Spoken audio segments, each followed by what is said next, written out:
अपने स्कूल के दूसरे टीचर के साथ भाग गई। खिलाफे पैगंबर कसे रह गुज़ीर कि हर चीज पर मंजिल लकात रसीद। मुस्तफा से हट के जो जिएगा जहन्नम वहां मिलेगा, बेचैनी यहां मिलेगी, बेचैनी यहां मिलेगी, जिंदगी की ख्वारी यहां मिलेगी, सुकून यहां से खत्म होगा।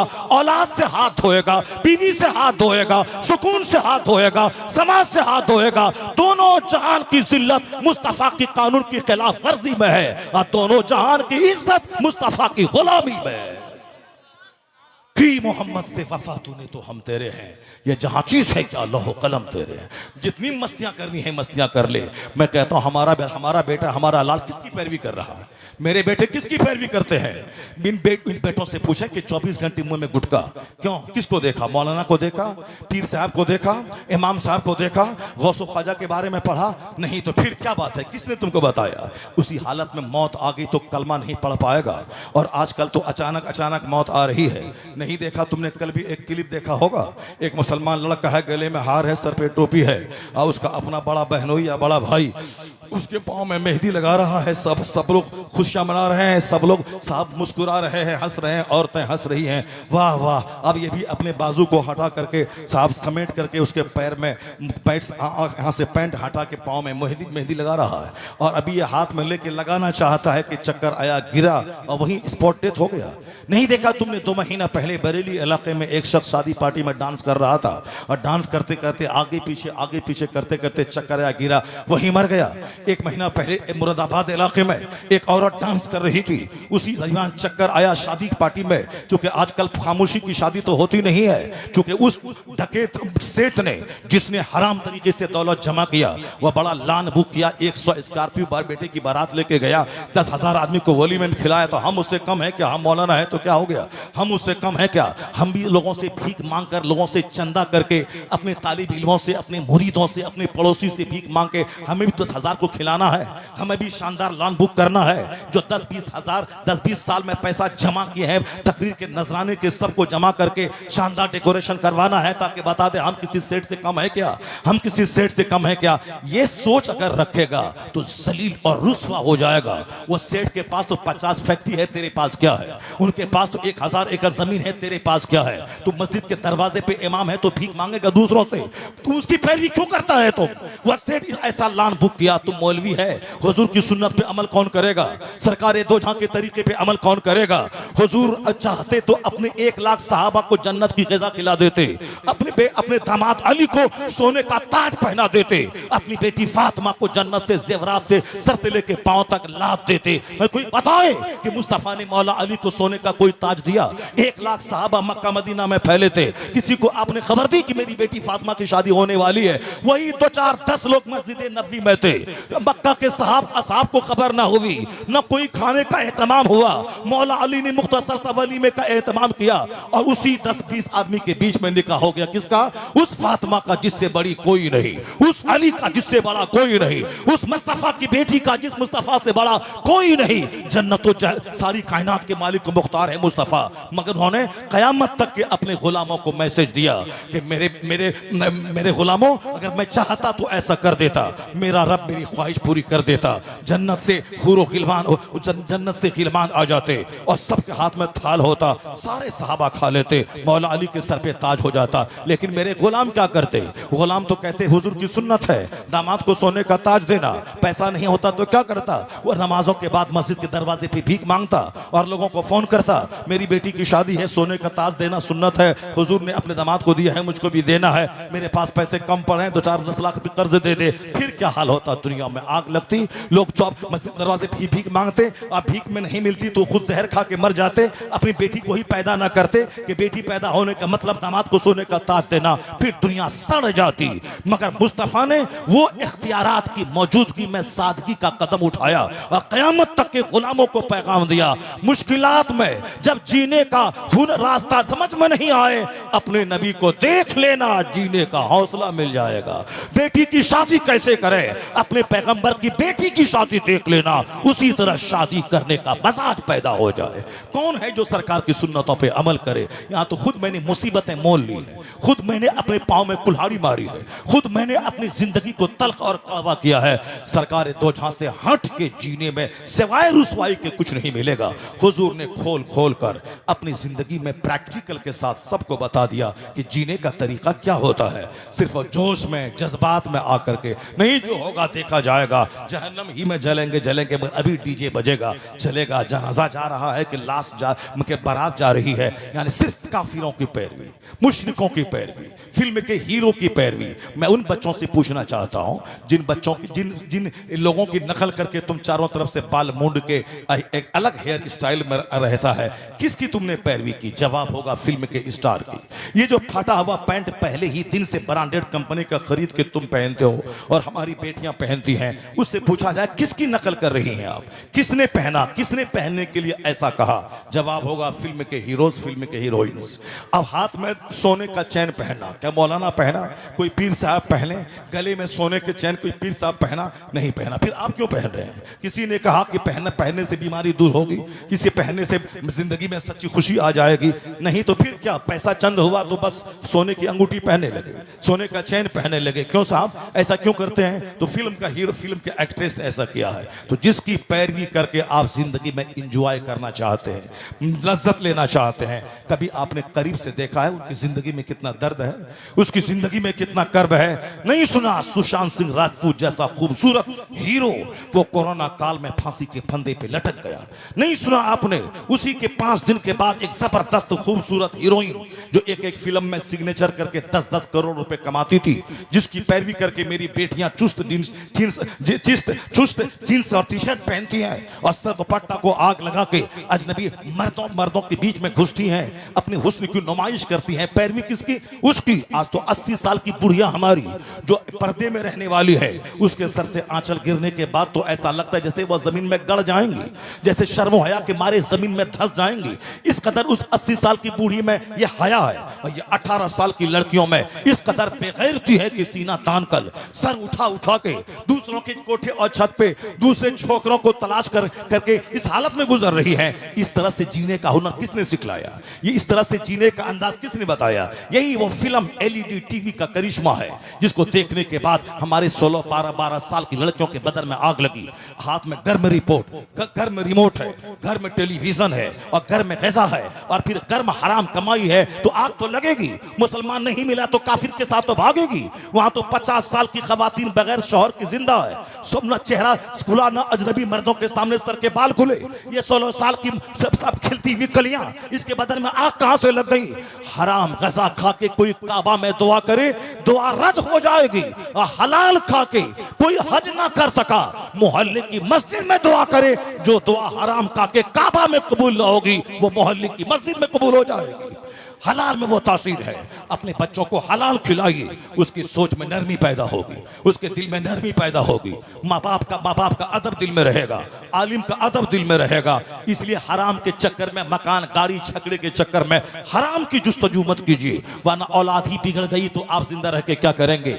बीवी ही बाकी होगी, दूसरों के साथ भाग गई तो आप जिंदा रह के क्या करेंगे? घर में आग लगी तो आप जिंदा रह के क्या करेंगे? इसलिए जिंदगी में नॉर्मल रहिए, जिंदगी में सिंपल रहिए, जिंदगी में जेंटल रहिए। हलाल का 1 रुपया हराम के 1 करोड़ पर भारी है, इसलिए हलाल का 1 रुपया उससे स्वीकार कर लीजिए, हराम के करोड़ों को थूक दीजिए। जिस गौसे आजम की नियाज खाते हैं, जिस गौसे आजम का लंगर खाते हैं, जिस गौसे आजम की तरफ मंसूब करते हुए कादरी कहलाते हैं, कभी गौसे आजम की जिंदगी का वह चैप्टर तो देख लेते। 40 सिक्के सोने के डकैतों ने कहा था ना कि ऐसी जगह महफूज था यह सिक्का, मैं देख नहीं सकता था। तुमने सच बोलकर उसको क्यों हमारे सामने जाहिर कर दिया? तुम झूठ बोल दिए होते नहीं है मेरे पास, हम तो खोज भी नहीं पाते कि कहां था वह सोने का सिक्का। गौसे आजम का तेवर क्या जवाब दिया, क्या हैसियत है इस 40 सिक्के की, और तुम कहता झूठ बोल देते तो माल बच जाता। गौसे आजम का तेवर उनको समझा रहा था 40 सिक्के की हैसियत क्या है, 40 पहाड़ भी कोई दे दे मुझे, और बोले अब्दुल कादिर झूठ बोल, ये 40 पहाड़ सोने का तुझको दे दिया जाएगा। तो गौसे आजम का तेवर बता रहा था उस 40 सोने के पहाड़ पे मैं थूक दूंगा, मगर अपनी जबान पे झूठ नहीं लाऊंगा, झूठ से अपनी जबान को मैं गंदा नहीं करूंगा। ये है फिक्र गौसे आजम, ये है फिक्र गौसे आजम। सिर्फ लंगर खाना और संदल चादर और गागर और गौसे आजम के मिशन और तरीके, उनकी तालीमात पे कोई अमल नहीं है। चादर भी हो, गौसे आजम के फरमान पे अमल भी हो, संदल का जुलूस भी निकले, गौसे आजम की तालीमात भी अंग अंग से झलके। यही तो मसले के आला हजरत है। जिसने बोला फातिहा मिलाद हराम है वो भी गए जहन्नम, जो बोला नमाज पढ़ना जरूरी नहीं है, सिर्फ चादर गागर अखाड़ा ताजिया इमाम वाला करो उसे जन्नत चले जाओगे, वो भी जहन्नमी।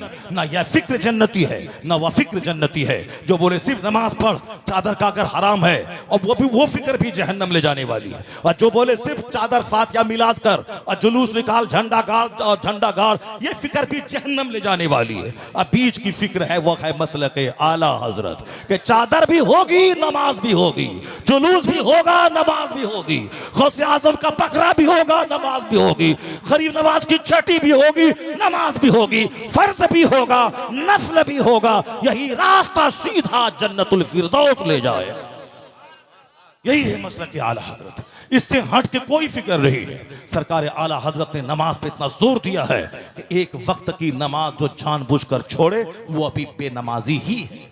आला हजरत ने आखिरी बात कह दी, जो 50 साल से नमाज पढ़ रहा है और जानबूझ के बैठा है, शादी ब्याह में लगा हुआ है, नमाज छोड़ दिया जानबूझ करके, ये वो भी बेनमाजी ही है, वो अभी बेनमाजी ही है। आला हजरत का जो शजरा जिसके पास है वो शजर आलिया कादरिया मुशजर में लिखा हुआ है, वह नौकरी करना हराम कतई है जिस नौकरी में नमाज पढ़ने की फुर्सत न मिलती हो। नमाज पढ़ने की फुर्सत नहीं मिलती है, गैर मुस्लिम दुकानदार है, नमाज आला हजरत ने लिखा वह नौकरी करना ही हराम है जिस नौकरी में नमाज पढ़ने की फुर्सत ना मिलती हो। इसलिए कि सबसे बड़ा फर्ज है नमाज, उसके बाद ही रोजी की तलाश, उसके बाद ही बाल बच्चों की परवरिश, उसके बाद ही कोई दूसरा काम है पढ़ना लिखना नौकरी की तलाश करना। सबसे पहला काम है जवान होने के बाद जैसे हुआ नमाज फर्ज हुई, सबसे बड़ा फर्ज है नमाज, और नमाज छोड़ना सबसे बड़ा गुनाह है, सबसे बड़ा गुनाह है, सबसे बड़ा गुनाह है। शराब पीने वाला 10 साल शराब पिएगा, तौबा कर लेगा, अल्लाह ताला माफ कर देगा। लेकिन किसी पर नमाज फर्ज हुई 15 साल में, वह नमाज शुरू करेगा 25 साल में, वह चाहे 50 बार उम्रा कर ले या 10 साल की नमाज उसके जिम्मे बाकी रहेगी, उसको अदा करना ही पड़ेगा क़ज़ाए उम्री के तौर पर। गुनाह माफ हो जाएंगे नमाज क़ज़ा करने के, अगर रोया धोया तौबा किया उम्रा किया हज किया तो क़ज़ा करने के गुनाह माफ हो जाएंगे, लेकिन जो असले नमाज है वो माफ नहीं होगी, उसको तो अदा करना ही पड़ेगा। इस माना कर शराब पीने से बड़ा गुनाह है नमाज छोड़ना। और हुजूर ने कहा जब तेरे बच्चे की उम्र 7 साल हो उसको नमाज का आदेश दे, जब बच्चे की उम्र 10 साल हो उसे मार के नमाजी बना दे, और जब बच्चा नमाजी हो उसका बिस्तर अलग कर दे, फर्रिकू बैनहुम फिल मदाजी, उसका बिस्तर अलग कर दे। उसी वक्त से अलग थलग रहने सहने की आदत लग जाए, दूसरों के साथ सोने पड़ने की आदत न लगे। इस पैगाम पर हमने अमल नहीं किया, नतीजे में गर्ल्स हॉस्टल में क्या गुल खिल रहे हैं सबको मालूम है, बॉयज हॉस्टल में क्या गुल खिलाए जा रहे हैं सबको मालूम है, एक साथ सोने की वजह से कितने अमराजी खबीसा पैदा हो रहे हैं ये सबको मालूम है। हुजूर ने क्यों कहा जब 10 साल के बच्चे हो मार के नमाजी बना, और नमाजी बन जाए तो बिस्तर अलग कर दे। हजारों हिकमतों में से एक हिकमत यह भी है कि अलग थलग उस वक्त से सोने के वो आदी बन जाएं, उस वक्त न अपने हम उम्र बच्चों के साथ सोएं, न हम उम्र बच्चियों के साथ सोएं, न अपने हम उम्र भाइयों के साथ सोएं, अलग थलग सोएं, ताकि रहन सहन खाने पीने पाकी नापाकी कपड़ा लत्ता उड़ने बैठने सबका सलीका एक सलीका बंद एक उसूली जिंदगी वो गुजारे। हुजूर ने मुस्कुराते हुए तो दुनिया की सारी बातें बता दी है, कोई हो उस पर अमल करने वाला। इसलिए अपने बाल बच्चों को हलाल रोजी दीजिए, वरना सोच बिगड़ रही है, दिल बिगड़ रहा है, बदन में शहवत की आग लग रही है।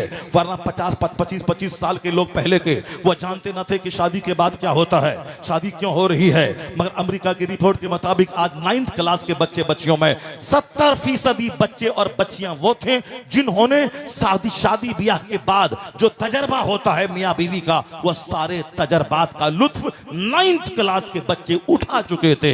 यानी जहां बदन में आग लगी है शहवत की, शराब ज़िना, शराब शराब ज़िना, यही दुनिया की डेवलपमेंट और तरक्की की कहानी है। शराब पीने वाला ये बताए कि जिंदा रहने के लिए पानी जरूरी है कि शराब जरूरी है? पानी पीता नहीं, शराब पी रहा है। ये गली कूचे का जो गरीब बदतमीज है वह शराब पी पी के जो नाली के किनारे पड़ा रहता है वो भी शराबी, और जो अरबपति का बेटा है वो भी शराबी। पता नहीं शराब में क्या लज्जतें रख दी गई हैं। लज्जतें तो कुछ नहीं है। जो शराबी के मुंह से बदबू आती है हम लोगों को तो उल्टी होने लगती है। उनको क्या लज्जत मिलेगी? हराम में शैतान लज्जत रख देता है, हराम में शैतान लज्जतें रख देता है, इसलिए वो ना चाहते हुए भी उसको करवा देता है।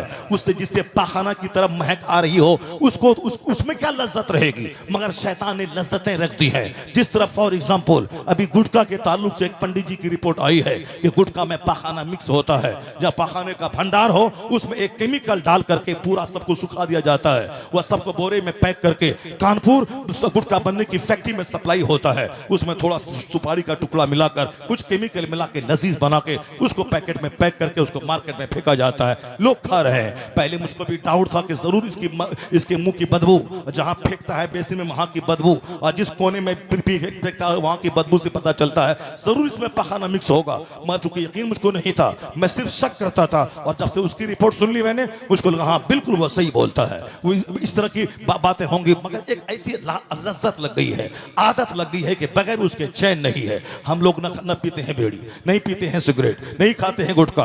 क्यों नहीं खाते हैं? क्या हम नहीं जी रहे हैं? क्या हमारी आवाज हम नहीं खुल रही है? आवाज खोलने के लिए वो गुटखा जरूरी है। यहाँ तो 4-4 घंटे, 3-3 घंटे, 2.5-2 घंटे रोजाना खिताब हो रहा है। कोई बीड़ी, कोई सिगरेट, कोई पुड़िया नहीं है। फिर ये सिर्फ आदत का गुलाम बन जाना। जैसे शराब में कोई लज्जत नहीं है मगर शैतान लज्जतें डालता है। जिना में कोई लज्जत नहीं है क्योंकि शैतान लज्जतें डाल देता है। जिना में खौफ होता है, जिना में खौफ हरास रहता है। कोई देख लेगा, कोई कत्ल कर देगा, कोई मार देगा, कोई मार देगा, और फिर उसमें कोई बीमारी पैदा हो जाएगी। वहां तो खतरनाक है। मगर शैतान ऐसी लज्जतें डाल देता है कि गुलाब का फूल छुड़वा के पाखनी का कीड़ा चाटने के लिए वहां भेज देता है। इसलिए दिन में रोजाना 100 बार आदमी को शैतान से पनाह मांगनी चाहिए अल्लाह की। औज़ु बिल्लाहि मिनश शैतानिर रजीम पढ़ा करे, ला हौल वला कुव्वता इल्ला बिल्लाह 100 बार 200 बार पढ़ा करे, अस्तगफिरुल्लाह का फिर क्या करे। अगर उसके बावजूद भी गंदे कामों की तरफ दिमाग जा रहा हो तो रो रो कर अल्लाह से भीख मांगे।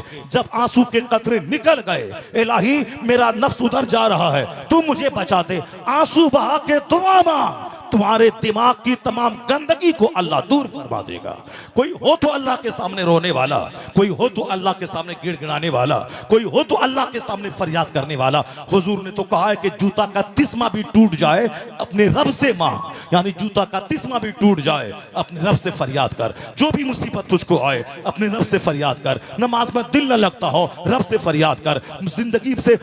जिंदगी की उलझनों से तंग आ गए हो, अल्लाह से फरियाद कर। जो अल्लाह से फरियाद करेगा वो खुदकुशी नहीं करेगा। जो अल्लाह से फरियाद करेगा वो जहन्नम के रास्ते पे नहीं चलेगा। मेरी बेटियों की निगाहों के सामने हीरोइन की जिंदगी है। नहीं देखा तुमने ये लोग नाचते नाचते मर रहे हैं, कल भी मर गए, परसों भी मर गए, रोजाना मर गए। तो तुम यही बोलेगा कि मौलाना वो नाचते नाचते मर गया, तो आप भी तो तकरीर करते करते मर जाएंगे। आपका मौलवी भी तो नमाज पढ़ाते पढ़ाते मर जाता है, आपका पीर भी तो बैत करते करते मर जाता है। इसमें फिर क्या हुआ? कौन सी बात हो गई? मैंने कहा यही बात तो है।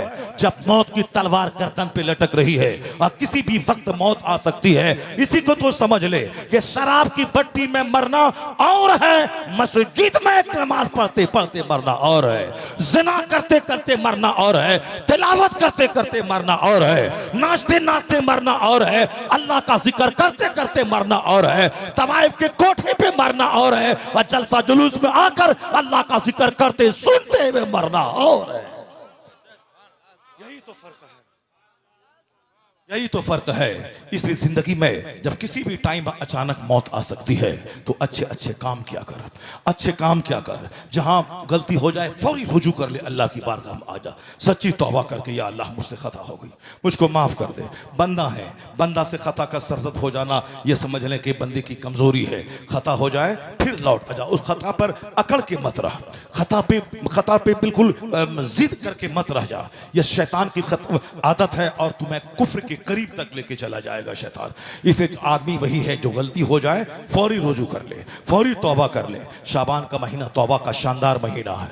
रजब का महीना गुजर गया जिसको अल्लाह का महीना कहा जाता था। शाबान मुस्तफ़ा का महीना है, सर रहमत दो आलम का महीना है। इस महीने में 2-4 रोजे रख लें ताकि रमजान के रोजे रखने की आदत लग जाए। वरना रमजान का रोजा जब रखेंगे आप, कभी गलती से आप पानी पी लेंगे, कभी गलती से नाक में पानी चढ़ा लेंगे वजू में, तो 2-4 दिन रोजा रख लें रमजान से पहले ताकि आदत लग जाए कि इफ्तार करने का, सहरी खाने का, वजू करने का, गुस्ल में नाक पानी अंदर ऊपर न चढ़ाने का, वजू करने में कुल्ली करते वक्त हल्के के अंदर पानी न ले जाने का कम से कम प्रैक्टिस हो जाए। हदीस में आया है कि सरकार दो जहां इस्लाम शाबान में इस कदर कसरत से रोजा रखते थे, मखदूम कायनात सैयदा आयशा कहती हैं ऐसा लगता था कि अब हुजूर रोजा छोड़ेंगे ही नहीं। यानी शाबान से ज्यादा कसरत से रोजा किसी महीने में हुजूर नहीं रखते थे। इस महीने में चूंकि शाबान रमजान की तैयारी का महीना है और रमजान हुजूर फरमाते मेरी उम्मत का महीना है। क्या मतलब? उम्मत की बख्शिश का महीना है। रमजान गुजरे और अपने आप को न बख्शवाए, ये तो बदबख्ती की दलील है। उसकी नाक मिट्टी में मिल जाए। हुजूर ने फरमाया है जिस जो रमजान को पाए और बख्शिश न करवाए। रमजान में इफ्तार के वक्त दुआ कबूल होती है, सहरी के टाइम में दुआ कबूल होती है। इफ्तार खाने से पहले 10 मिनट पहले बैठ जाएं, 100 बार 200 बार दरूद शरीफ पढ़ लें और खूब आंसू बहा बहा के दुआ करें, उस वक्त दुआ कबूल होती है। सहरी से आधा घंटा पहले उठ जाएं, उस उठने के बाद वजू करके 2-4 का नमाज पढ़ लें, तहज्जुद की नमाज पढ़ लें और फिर उस वक्त रो रो के दुआ करें। दुआ की कबूलियत की शानदार घड़ी रात में तहज्जुद का वक्त होता है, यानी रात ढलने के बाद। और दिन में सबसे बेहतरीन घड़ी वो है रमजान हो तो इफ्तार के टाइम में, और सुबह सवेरे फजर की नमाज के बाद मस्जिद में ही रहे आदमी और अल्लाह का जिक्र करता रहे यहां तक कि सूरज चढ़ जाए।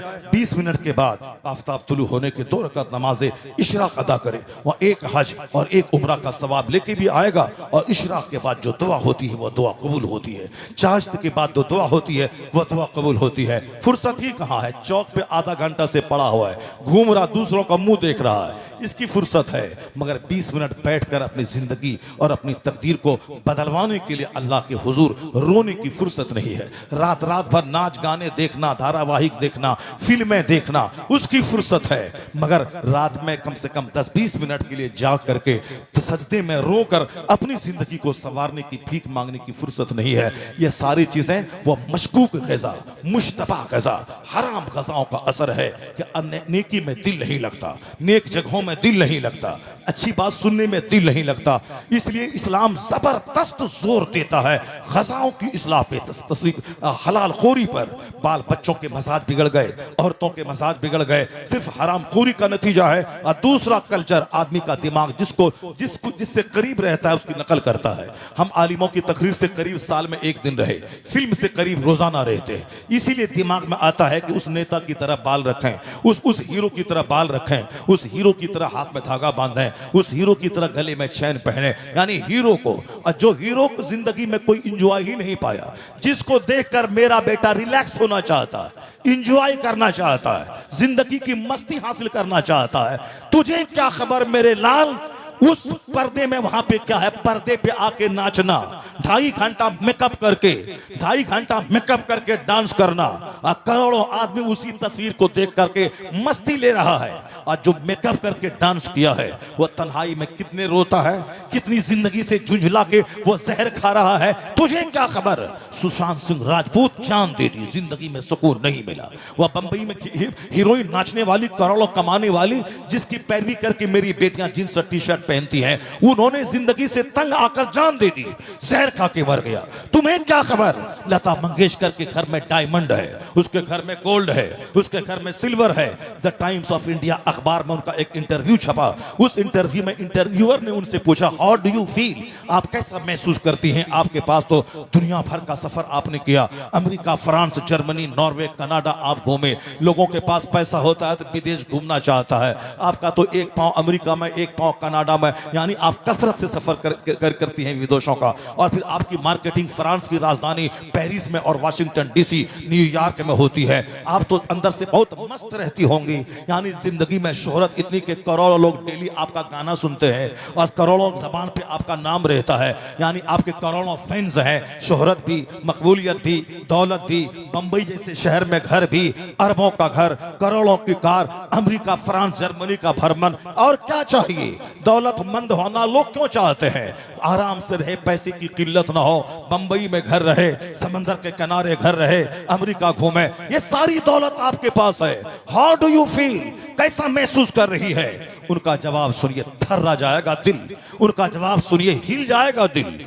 आप जिसको अब समझते हैं कि ग्लैमर है, जिसको समझते हैं ये लग्जरियस लाइफ है, जिसको समझते हैं कि बहुत मजे से लोग रहते होंगे, उसका इंटरव्यू शायद वो क्या कह रही हैं कि जो चीज मैं तलाश करती थी मुझको नहीं मिला। अरे अमेरिका यूरोप घूमने वाली क्या तलाश कर रही हो? तो हिंदुस्तान का प्रधानमंत्री पार्लियामेंट में बोला करके देशभक्ति के गीत आपसे सुना, सारा हिंदुस्तान सुना, और कौन सी इज्जत चाह रही हो? पद्म भूषण अवार्ड, पालके अवार्ड, न जाने कौन कौन सा इनाम मिला, और क्या चाहिए? और हर घर में आपके गाने जो दुनियादार लोग हैं सुनते हैं, और क्या चाहिए?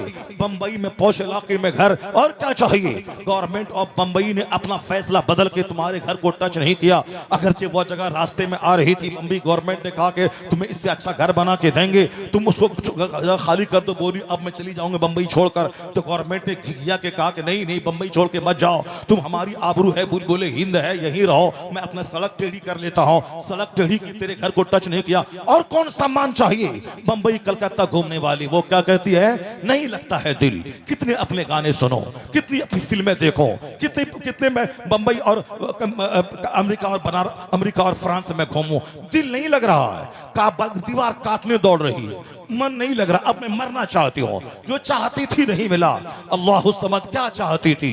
दुनिया भर का भ्रमण, दुनिया भर की दौलत, बंबई में शायद शानदार मकान, करोड़ों की कार, साहब 1 दर्जन अवार्ड। फिर क्या चाहती थी वो सुकून दिल चाहती थी, सुकून कल्ब चाहती थी। दिल में सुकून नहीं था, हमेशा घबराहट और बेचैनी रहती थी। वो कहती हैं जब पार्टी फंक्शन घर में होता है तो थोड़ा सा अच्छा लगता है, और रिश्तेदार जब चले जाते हैं दीवारें काटने दौड़ती हैं। जब अरबों के मकान में रहने वाली को सुकून नहीं है तो तुझको 2 टका का जींस पहन के समाज और बाजार घूमने के बाद क्या इंजॉय मिलेगा? वह जींस पहन के दुपट्टा फाड़ के 2-4 मर्दों से मुंह बिचका के मुस्कुरा के मिलने से क्या सुकून मिलेगा? 2-4 मोबाइल में 2-4 लड़कों से बात करने में क्या सुकून मिलेगा? ये साहब 2-4 लड़कों का हाथ पकड़ के कोचिंग सेंटर में 2-4 बच्चों का मुंह काला करने के बाद क्या सुकून मिलेगा? वहां इज्जत है, शोहरत है, दौलत है, करोड़ों की कारें हैं, फिर भी सुकून नहीं है। पता चला कि इंजॉय करना का नाम ये नहीं है कि इस इस्लाम मुखालिफ गतिविधि में लगे और सुकून मिल जाए। नहीं रखा अल्लाह ने सुकून नाचने में, नहीं रखा अल्लाह सुकून गाने में, नहीं रखा अल्लाह ने सुकून अमेरिका यूरोप घूमने में, नहीं रखा अल्लाह ने सुकून कश्मीर का डल झील और ऊटी का पहाड़ देखने में, नहीं रखा अल्लाह ने सुकून कार में और बंगले में और गाड़ी में और नाचने में और गाने में। ये सुकून है कहां? अला बिज़िक्रिल्लाह तत्मइन्नुल कुलूब। कुरान कहता जान ले, सुकून वहां है जहां अल्लाह का जिक्र है, जहां तिलावत है, जहां इबादत है, जहां मुहासबा है, जहां मुराकबा है, जहां खुदा का जिक्र है। किराए के घर में क्यों न रहे, अल्लाह बादशाहों जैसा इत्मीनान क़ल्ब अता कर देता है। असल में सुकून वहां है जहां आप तलाशी नहीं करते। सुकून वहां है जहां सादगी है, ख्वाहिशात का जंगल ना पाले कि हम भी अपनी बेटी की शादी में वैसा ही करेंगे जैसा उसने किया है। नहीं नहीं, आज अमेरिका में जब बच्चे जान देने लगे, वहां के लोग कहते हैं government simplicity is the part of life. जिंदगी का हिस्सा है सादगी, खाने में सादगी, मकान बनाने में सादगी, कपड़ा पहनने में सादगी, तालीम बच्चों को दिलाने में सादगी। ऐसा नहीं कि कर्ज के बोझ में दब करके दूसरों से मुकाबला करें, मर जाएंगे सिवाय जहर खाने, फांसी पे लटकने या घुट घुट के जीने के कोई रास्ता नहीं है। और वो काफिरों के मुल्क में अब वहाँ सादगी पे जोर दे रहे हैं। यहाँ हिंदुओं के यहाँ अब शादियाँ फंक्शन पार्टी में न होकर के अब मंदिरों में हो रही हैं। चाइना जापान में वहाँ साहब कोर्ट मैरिज का रिवाज पड़ रहा है। दोनों मियाँ भी गए वहाँ कोर्ट में, उन्होंने 1000 रुपए की फीस भरी, शादी की और घर चले आए। ये जो 10-10 करोड़ रुपए नाचने गाने खिलाने पिलाने गाड़ी सजावट में खर्च हो रहे हैं, ये हिंदुस्तान में ही हो रहे हैं। दूसरे मालिक के लोगों ने छोड़ दिया, नहीं सिंपल, वरना कर्ज के बोझ में दब जाएंगे, जहर खाना पड़ेगा, फांसी के फंदे पर लटकना पड़ेगा। इस्लाम आसानी का मजहब है, इस्लाम दीन फितरत है। हुजूर ने प्रैक्टिकल करके बता दिया कि कैसे जिया जाता है। 2-2 महीने तक हुजूर के घर में आग नहीं सुलगती थी। सरकार दो जहां के घर में 2-2 महीने तक आग नहीं सुलगती थी। वह चाहते तो रोजाना 3 टाइम आसमान से खाना आ जाता जन्नत से, लेकिन सरकार को चूंकि